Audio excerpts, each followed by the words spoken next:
Zimbabwe.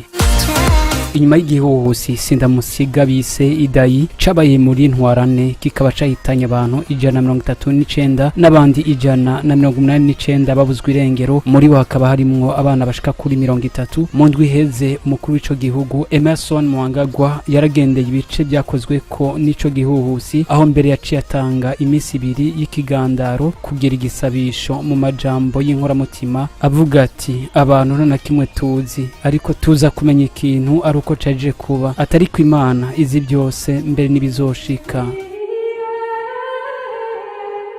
Abandanya avuga ati Yobu yabuze byose mugabo yagumye ayicubahira Imana, ati biragoye kwakira ariko dutegerezwa kuvyemera.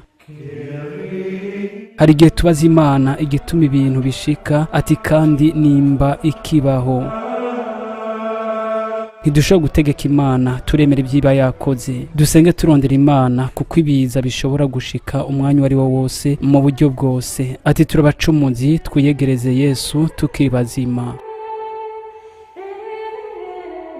Twobamenyesha ko ibyo yabishikirije mu rushengero rw'Imaberlin imbere y'uko asubira i Harare.